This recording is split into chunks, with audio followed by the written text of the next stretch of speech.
ڈار صاحب کا اعترافی بیان, رحمان ملک صاحب کی یہ رپورٹ جس میں بہت سی چیزوں کے علاوہ لندن کے اپارٹمنٹس کا بھی ذکر ہے, اور ایک خط کا بھی ذکر کیا جو اس وقت کی وزیر اعظم پاکستان محترمہ بے نظیر بھٹو صاحبہ کو لکھا گیا, اور یہ خط لکھا گیا میاں صاحب کے کزن خالد معراج صاحب کی طرف سے, اور کہا گیا کہ کس طرح کمپنیاں ساری شریف فیملی یا جو مین فیملی ہے ان کے حصے میں چلی گئی ہیں اور ان کے پاس کچھ نہیں. مسئلہ کیا ہے؟ مسئلہ یہ ہے کہ یہ ساری اکثریتی کیسز ہماری عدالتوں کی نظر سے گزرے ہیں. ڈار صاحب کا اعترافی بیان بھی ہماری عدالتوں کے روبرو تھا, ٹیکنیکل گراؤنڈ پر فارغ ہو گیا, لیکن آج شاید عدالت میں یہ بھی کہا گیا کہ ڈار صاحب نے پہلے کہا کہ یہ زبردستی بیانات ہم سے لیے گئے. آج ہماری عدالت یہ نہیں کہہ سکتی جس نے یہ کیس سنا کہ یہ بیان سچا تھا یا جھوٹا تھا, کیونکہ سپریم کورٹ نے آج جو آبزرویشن دی اس کے مطابق کیس ختم ہوا, لیکن ڈار صاحب کا بیان ختم نہیں ہوا. انویسٹیگیشن کی ضرورت تھی, سوال تو بڑا بنیادی سا ہے, پہلے کیوں نہیں کی گئی؟ حدیبہ پیپر ملز بھی ہم جانتے ہیں التوفیق ٹرسٹ, لنڈن اپارٹمنٹ, اس کے خلاف 7 گروی ہیں نہیں ہیں, ایک اور کنفیوژن ہے. حکومت کہتی ہے نہیں ہے, اپوزیشن کا ماننا ہے, لیکن یہ رحمان ملک صاحب کی رپورٹ جو 1998 میں انہوں نے اس وقت کے صدر پاکستان اتنے صفحے کاغذ کالے کیے, پتہ نہیں کتنا پاکستان کا پیسہ لگایا گیا ہوگا یہ سارا کچھ انرتھ کرنے میں, کوئی نہیں جانتا یہ رپورٹ ٹھیک ہے یا نہیں. بی بی سی نے ڈاکیومنٹری بنا دی 1999 میں اس پر, فرام پاکستان ٹو پاکلین تھرو الفرڈ, 20 سال ہو گئے, ساری 2 دہائیاں اس میں گزر گئیں, کسی کو یہ توفیق نہیں ہوئی کہ دیکھے یہ سچ ہے یا جھوٹ ہے. 62-63 پر بھی بحث ہوئی, جج صاحب کہتے ہیں, شاید ٹھیک کہتے ہیں, اکثریت پوری نہیں اترے گی اگر 62-63 پر پرکھا جائے تو, کوئی پورا شاید نہ اترے میرے خیال میں. ہمارا عدالتی نظام, کوئی ادارہ کسی کو پکڑنا ہی نہیں چاہتا, اس پہ پورا یا اترنے یا نہ اترنے کا کیا مسئلہ ہے, کوئی ساروں کو تو ہم کلین چٹ دے کر باہر بھیج دیتے ہیں.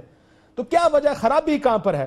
ملٹیپل پرابلمز ہیں اس نظام کے, جو آج اس کیس کے اندر آپ کو سارے ہی مسائل نظر آ رہے ہیں. اسد عمر صاحب, ایک مسئلہ نہیں ہے, یہ رپورٹ 98 کی ہے بھائی, اس پر بی بی سی کی ڈاکیومنٹری ہم 10,000 دفعہ دیکھ چکے ہیں, ٹی وی پر دکھائی جا چکی ہے. کسی ادارے نے نہیں کہا کہ میں ذرا دیکھوں تو صحیح یہ ہماری رپورٹ ایف آئی اے کی ٹھیک ہے یا غلط ہے, یا حدیبیہ پیپر مل میں وہ پارٹ لگے ہیں یا نہیں لگے. ہم آج بحث کر 62-63 لگانی چاہیے نہیں, مطلب with all due respect to all the institution especially the judiciary, یہ سارے کیسز کسی نہ کسی کی نظر سے گزرے ہوئے ہیں. کاشف بہت اچھا سوال آپ پوچھ رہے ہیں. رحمان ملک صاحب یا ایف آئی اے کی انویسٹیگیشن جو ہے وہ درست تھی یا نہیں تھی, ان کی معتبر ہے گواہی یا نہیں گواہی ہے, وہ ایک بات ہو گئی. اس کے بعد وہی جو باتیں وہاں پر لکھی گئی تھیں, وہی فلیٹس, وہی حدیبیہ پیپر کے ساتھ وہ لندن کے کورٹ کی ججمنٹ میں آ جاتے ہیں. اس کے بعد بی بی سی اس پہ ڈاکیومنٹری بنا دیتی ہے. اس کے بعد میاں صاحبان کئی سال لندن کے اندر رہے, بچے اس وقت بھی لندن میں رہ رہے تھے. بڑے سخت قانون ہے, پاکستان جیسے نہیں ہے کہ ٹی وی پہ آپ کو جو مرضی آئی کہہ دیا. غلط بات ہی تو بہترین موقع تھا پیسہ بنانے کا, کوئی سو نہیں کرتا. آپ کو ویسے معافی چاہتا ہوں, میں پہلے اپنے کو کہہ دوں, یہ بتائیے گا جو بی بی سی نے لکھا ہے, میں آپ کو بتا دوں ڈیفیمیشن نہیں کی انہوں نے, جو آپ ڈیفیمیشن کی بات کرنے لگے, حتیٰ کہ عزت کا دعویٰ کرنے لگے, وہ بی بی سی لکھتی ہے. ظاہر صاحب آپ کو آواز تو آ رہی ہوگی, ہم شور ڈھونڈ رہے ہوں گے. جی, اس نے کہا کہ انہوں نے ہمیں دھمکی دی کہ ہم آپ کو عدالت میں لے کر جائیں گے, لیکن all they did was council of complaints میں ایک کمپلینٹ کر دی, عدالت میں نہیں لے کر گئے کیونکہ لے جا نہیں سکتے تھے. اس کے بعد آپ کا آ گیا جی مشرف صاحب کا دور, یہاں پر NRO-1 سائن ہوا اور میاں صاحبان جو ہیں ان کو بھیج دیا گیا سعودی عربیہ. ایک ڈکٹیٹر کی حکومت تھی, جمہوریت آئین کو تو وہ سب تو ان کی غلطیاں ٹھیک ہیں, لیکن اس کے بعد سارے کے ظاہر ہو گئے. ایکس پارٹے ججمنٹ نہیں ہو سکتی یہاں پر, ایکس پارٹے ججمنٹ ہوگی تو وہ باہر پھینک دی جائے گی. اور اس کو بہانہ بنایا گیا کہ جی اتنے سال مشرف صاحب کے وقت میں اس وقت بھی ہماری کنوکشن نہیں ہوئی. بھائی آپ تو NRO سائن کر کے باہر چلے گئے تھے, آپ کی کنوکشن تو ہو نہیں سکتی, تو کیس تو آگے پروسیڈ ہی نہیں کر سکتا. لیکن سر اس وقت شاہد عزیز صاحب کا بیان ہے, انہوں نے کہا میں جب پروسیڈ کر رہا تھا تو مجھے مشرف صاحب نے روک دیا, انہوں نے کہا کہ ہمیں ان سے ڈیل کرنا پڑے گا بعد میں. میں بتا رہا ہوں نا, NRO کر کے بھیجا تھا نا مشرف صاحب, ایک اچانک سے بھاگ تو نہیں گئے تھے, مشرف صاحب نے NRO کر کے بھیجا تھا. اس کے بعد آگئی پیپلز پارٹی کی حکومت. سر لیکن عدالتوں میں بھی تو کیسز تھے نا, ان کا کیا NRO تھا؟ میں تو سب کی بات کر رہا ہوں. اس کے بعد آگئی یہ پیپلز پارٹی کی حکومت, وہی رحمان ملک صاحب جو ہیں وہ حکومت کے اندر آ گئے. 5 سال انہوں نے کہا جناب ہم میثاق جمہوریت. یہ ہے وہ story sir B B C کی جس میں لکھا ہے کہ ہمیں تھریٹن کیا گیا legal action, immediately after the Observer accused Mr. Sharif of large-scale corruption. But so far, their response has been limited to lodging a written protest with the